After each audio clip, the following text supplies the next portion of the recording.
Ladies and gentlemen, welcome back to the Players Own YouTube channel and welcome to the Premier League prediction show for match week 6. Another massive weekend of football ahead of us. We've got Newcastle, Man City, Manchester United and Spurs, and the big boys, Liverpool and Arsenal, have easier games on the road. So very, very excited to see how the weekend all matches up. I had a fantastic week last week. Obviously, all the new subscribers, thank you for joining us. We're over the 1K mark. If you're new to the channel, welcome to the prediction video. And I also had a good weekend predicting as well. Got one of our highest scores ever, 12 of our prediction points. Adding on to the 23 we had coming into the weekend. We're on 35 now for the season. So very, very happy with that. 3 correct scorelines in there. So very, very happy with that. If you're new to the channel wondering how the point system works, it's 3 points for the correct scoreline predicted, 1 point for the correct result predicted, and obviously 0 points for neither. So I had a very, very impressive weekend. Probably the best I've had across the last 2 seasons of doing this. So very, very happy with that. With that all being said, ladies and gents, let's get straight now into our Premier League predictions.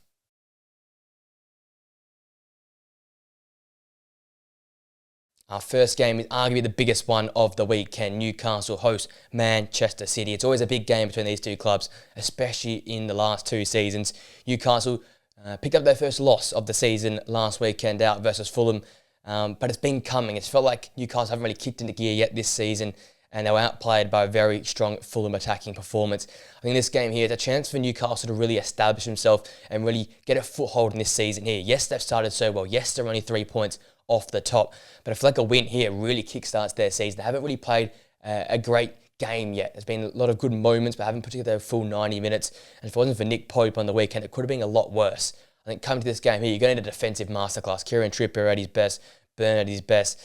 Can you see Nick Pope make a massive save here and there to deny Man City? But I think for me, for Newcastle, I looked at the midfield, looked at Harvey Barnes up top as well. Harvey Barnes has been fantastic. Great goal again on the weekend. And I looked at that midfield to stand up. I think it's time Sandro Tonali is implemented in this side to add a bit of quality and character to this midfield that has started quite slowly for their high standards.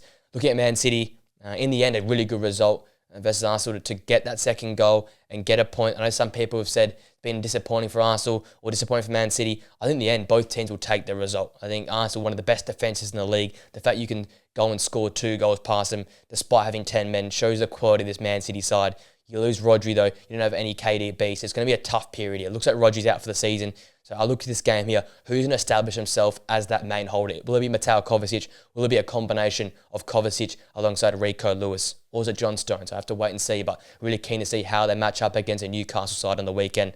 In history, there's been a real tight fixture, a fixture that has come down to key moments. I think it will come down to key moments yet again. I'm banking, though, on the Man City wingers to cause the difference. Doku and Savinho, at their best, can tear apart any team in world football, and I think they'll be the difference makers come the weekend. I've got Man City edging this one 2 goals to 1. I think Newcastle put out probably their best performance of the season, but Man City just get over the line for me.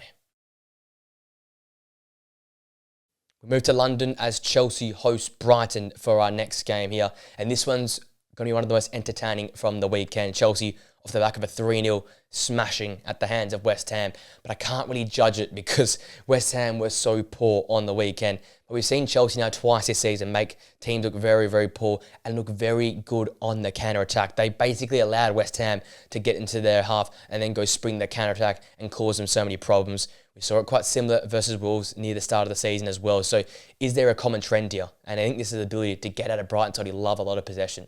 We saw what they did versus Nottingham Forest. They really took over that game through major moments, but also conceded 2 goals themselves being counter-attacked on. So it's going to be a bit of 2 contrasting styles going up against each other here.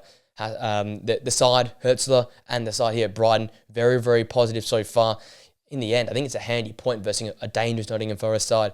I think for me, you need to make more of that possession. They start to fall into that old mould of last season on the weekend versus Forest. A lot of sideways, not enough dangerous possession. I look to Karim Mitoma to stand up this weekend. Very good last weekend against Nottingham Forest. I think he's in for a big game here as well. For Chelsea, I think they continue doing what they do best. Keep attacking sides, keep using the pace up top. I think that's where they can really cause problems for this Brighton side. For me, at home, Chelsea have a little bit of an advantage, but I love the attacking football Brighton is playing. I can see it being an entertaining draw. I've gone another 2-2 draw for this one here. Chelsea have what it takes, but I think both sides aren't quite ready yet to make a massive statement and get a win here. We stay in London for an all-London affair for our next game. Brentford take on West Ham. Brentford, 2 goals both coming in 22 seconds across the last 2 weekends, but going on to lose games. I think this game here, though, is their best chance. At home, we know how well they play that place, and we know how well the fans can get behind this Brentford side. They look very, very dangerous. And up top, yes, they're lacking that Visser option, but in Bournemouth, once again, standing up in a key moment there last weekend versus Spurs. West Ham's a different kettle of fish, really struggling this season, broken apart by Chelsea, really struggling this season with their attacking football and not seeing enough ball going to like some Mohamed Kudus, Jared Bowen, even Lucas Paquetá. It looks like they're a real blunt, boring West Ham side, which we probably should have expected under Lopetegui's management. I think this is a real opportunity here for Brentford to get at West Ham and get the better of them here. I think Thomas Frank can outcoach Lopetegui here and can make a big statement this season. However, with that being said, West Ham have to bounce back. So I'm backing them in to get that result. I want to see more from the likes of Jared Bowen. I want to see Mohamed Kudus picking the ball up on the halfway line and making things happen and bypassing this slow, pragmatic style of football. I think they have to throw the kitchen sink at it early here. Get on top early, get a few early goals, and get control in this game here. With that being said, I think it's going to be a very tough game for West Ham here. They will just get over the line for me, 2-1, but we know how tough Brentford can make it. I think it's been one of the most entertaining and intriguing games to come from the weekend, as a lot of pressure is going to fall on Lopetegui if he doesn't get the result here. Our next game sees us move up to Merseyside. Everton host Crystal Palace in what could be a very pivotal game for Everton. Got a draw last weekend versus Leicester, made the most of some horrific playing conditions. Can you use that momentum, some of that form, some of the performance you saw in the first half to carry over and get a big point or 3 points for them in this game here? Palace are vulnerable at times. You can get at them. I think for Everton, it's about starting strong. Obviously, Iliman Ndiaye's goal on the weekend was fantastic. That piece of interplay with Ashley Young is something we haven't seen for Everton so far this season. Calvert-Lewin up top gives you that physicality, gives that big option, but Iliman Ndiaye gives that different maker, a bit more of a spark, a bit more of an X factor that can work in the tight spaces and makes a smart run. So I think the combination of those two up top could be a difference here that could really cause a problem for the Crystal Palace backline. You look at them on the weekend, they'll take the 0-0 draw versus Manchester United. It was second rate for the first 50, 60 minutes, but after that, they really grew into the game and easily could have won the game themselves with 2 massive Eze chances. They grew into the game. They got better come the second half, and it's been a common trend for Crystal Palace this season, starting the game slow and coming good as the game goes on. I think they cannot do that though in this game here. That Everton crowd will be up and about for it. They desperately need some points, and they desperately need 3 points. So they're going to be up to the challenge. They want to take it to Crystal Palace very, very early on. And despite my belief in Crystal Palace, they are near the bottom right now, so they will desperately need a win and their first win of the season. This is a pivotal chance to go and do it. I look at this side and I look to that midfield. Adam Morton and Will Hughes, can you control the game? Can you take some of the sting out of the game and Everton get on top? Because they have periods of time where they are the better side, they can get on top of you. Can that midfield just control the pace, slow it down if they need to?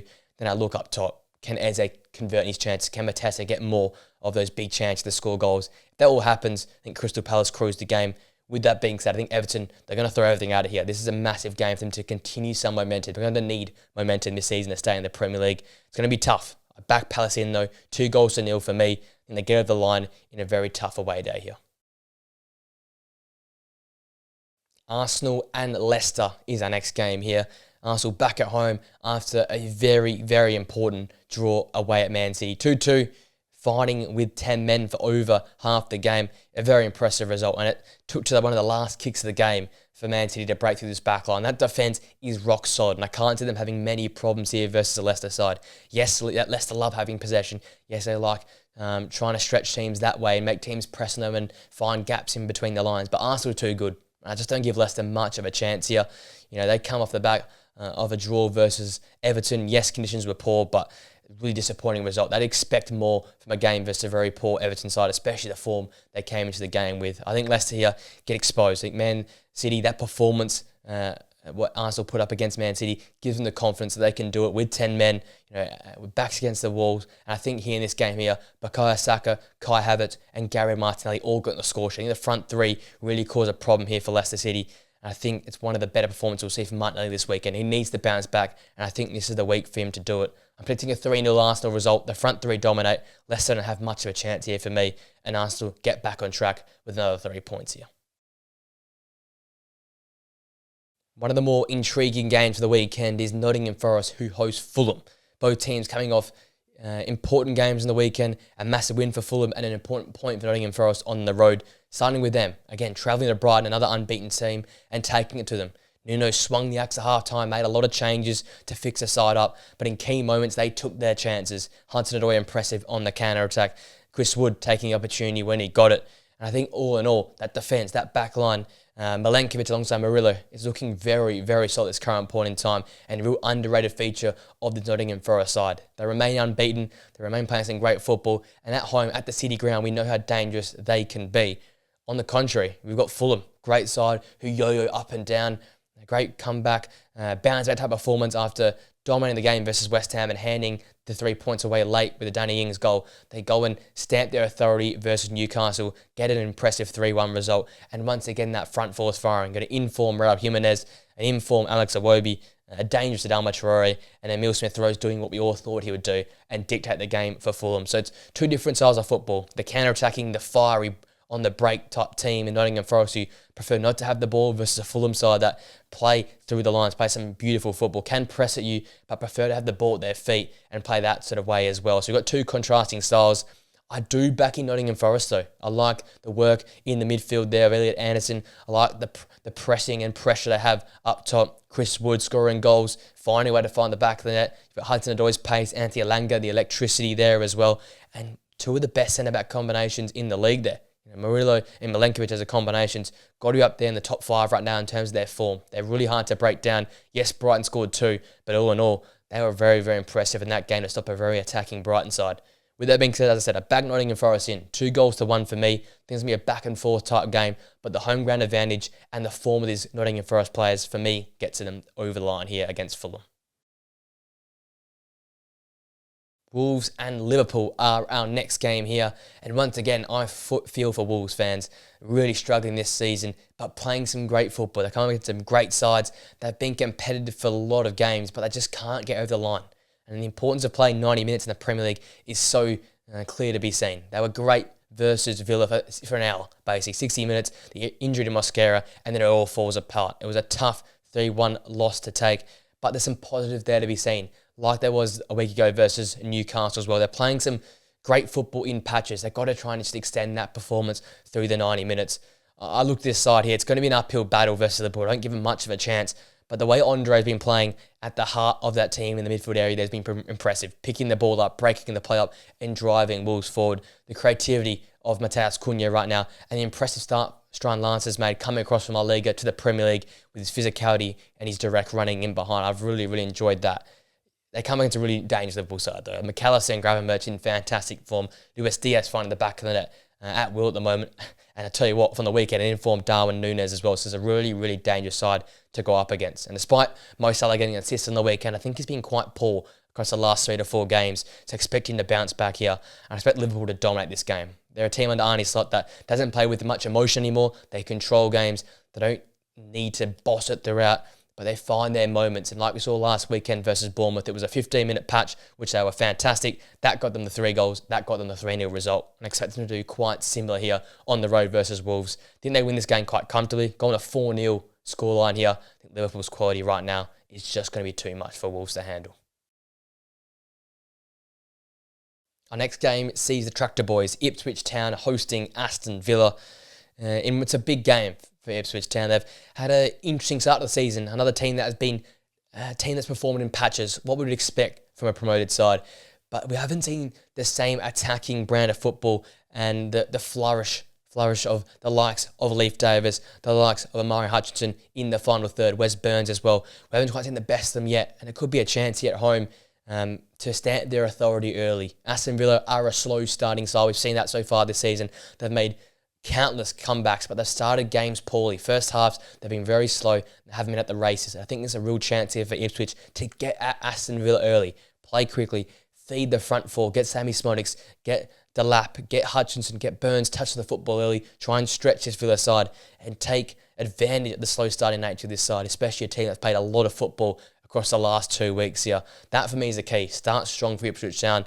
Look at Aston Villa. They come off the back of another great comeback to beat their rivals, Wolves, 3-1 on the weekend. John Durant back in the goals.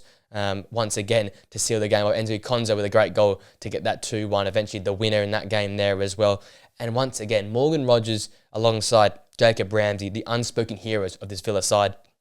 They are getting the ball, pinging around the park in the final third. They are the difference makers. They're the X factors right now, and they're making things tick for Villa. Everything that goes through these two young superstars is coming off and turning into goal for Villa. So once again, free these guys up, make them do what they do best, get their head up, drive in the tight areas, work in those spaces, feed the John Durans, feed the Ollie Watkins, and I think Villa get on top for me. I think it's a chance for Villa to finally stamp the authority early in the game, equally as much as it is important for Ipswich to start well. It's also important for Villa. We saw what Liverpool did in the first half. They managed it versus Ipswich because it's going to be a tough place to go play. Those fans are going to be up for every single game being back in the Premier League. If you can match that energy early, potentially get a lead, they can cruise this game for me. As deeper the game goes, the more chance I give Villa to cruise in this game here. I'm going with the Aston Villa 3-1 win. Ipswich will throw some punches early, but for me, Aston Villa's quality will show and they'll get over the line for me. So Aston Villa 3, Ipswich Town 1. The biggest game of the weekend, Manchester United play Tottenham Hotspur, a United side that has had so much promise this season, but has fallen short in many regards. Last weekend's 0-0 versus Crystal Palace epitomised what the club's sort of been about. Great defensive football, another clean sheet to add to the list, but couldn't put any chances away. Balls hitting the post, balls hitting the crossbar, big chances missed, headers going straight at the keeper, big saves from the keeper, but all in all, not scoring when you're on top of a game, and then slowly letting that grip of the game, that control of the game slip to allow Palace back into the game. United dominated the first hour, but the back half an hour, they were nowhere near it. Crystal Palace the better side and could have gone and won that game of football. And I think, once again, this is the vulnerability of Manchester United. They don't take the chances when they're on top of games. They don't ever boss games of football, and it shows. And at times you can fade and fatigue out of games and other teams can jump on top. And I think that's going to be the key factor. You look at Spurs, 3-1 result versus Brentford. After conceding the first 22 seconds, they came back and for the rest of the game were really, really impressive. And they show what they're all about, that running capacity, the pace and power they can play with, and the constant attacking ability of this side and constant ability to throw numbers forward and keep getting at sides will eventually show. I think it will show in this game here as well. Their running capacity and work off the ball and with the ball is so much better than Manchester United. On the weekend, Maddison and Son are heavily involved. Brent Johnson's heavily involved. And you see how good Spurs look. I think they almost needed that little hiccup at the start of the season to get kicked into gear. I asked a lot more from Heung-min Son, was fantastic on the weekend. I wanted Maddison to have more of the ball at his feet. We saw that. He got in the goals. He was pivotal to the build-up play of Tottenham Hotspur.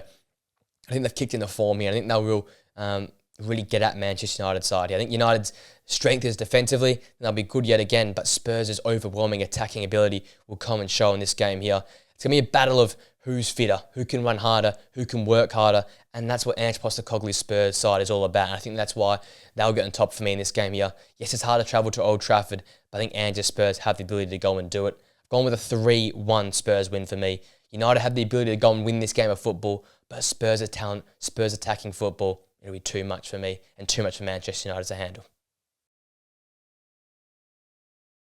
We finish on the South Coast. Bournemouth play Southampton on Monday night. And a game that's going to be entertaining. A real two attacking styles of football, two clubs that like to go out there and entertain. We know how good Bournemouth are at the vitality, and we know the football that Andoni Iraola wants to play. Outside of a moment of brilliance in Liverpool across 15 or 20 minutes and some unforgettable moments from Kepa in goal, Bournemouth are really impressive. They had some key moments in the second half. They nearly scored the opening goal with Antoine Semenyo, but their willingness to continue to throw numbers forward, to play attacking football, is there to be seen. And we know how good they can be at home. I think they'll really take it to Southampton. I think Southampton will want the ball. They like to play on the ball, like to play possession football. And I think Bournemouth will allow that, but they'll press them high. They'll press them hard. And that would be where this game is won or lost. How can Southampton handle the press, and how well can Bournemouth press? Cook and Chris in that midfield there. The work of the fullbacks, Araho, Adam Smith, if he comes in and plays this game. And I'm really interested to see how Hodgson, alongside Ilya Zarbani, can play at the back. Have rang the praises for Zarbani last season. He's made a slow start this season alongside Hodgson at the centre-back position, both very young centre-halves, but look for them to make a more of an improved performance in this game here and stamp their authority. When I look at Southampton, disappointed to get away with all 3 points versus Ipswich last weekend. Obviously, that late Sam Morsey goal killed it for them, but they've looked really, really good. Another team that's really good in patches. They need to put together a 90-minute performance, and they really have to versus a Bournemouth side that's so dangerous and so clinical. In this game here, that battle of the press, who can play out from the press and who can press better will be important as well, but also who can take their chances when they're on top of games. Both teams often get a stranglehold of many games of football, but Southampton, they've been known for making big mistakes and missing big chances and big opportunities. So if they can take their chance, they can keep on top in key moments and get the line this game here, it will be a massive push for their season. Two sides that desperately really want to win.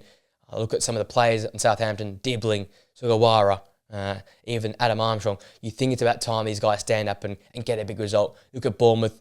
I look at Antoine Semenyo. I look at Clive Tavernier. These sort of players, they're all great quality. They all deserve a big 3 points. Both clubs desperately need it, and I think it'll be the kickstart to both sides' season if they can get over the line.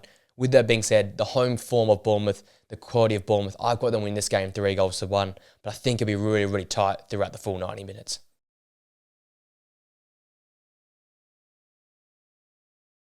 With that being said, ladies and gents, that brings this video to an end. I hope you enjoyed it. Again, the Premier League's back for another great weekend. So many great games. Let me know your thoughts in the comment section down below. What's your highlight game from the weekend? Who's a major player that could be really, really important on the weekend? And what are your thoughts on my predictions? Let me know in the comment section down below. What is also your predictions? Let me know in the comment section. I love interacting with you guys down there. With that being said, I hope you have a great day. Enjoy the weekend's football action, and I'll see you after the video very, very soon. Until next time, guys. See you later.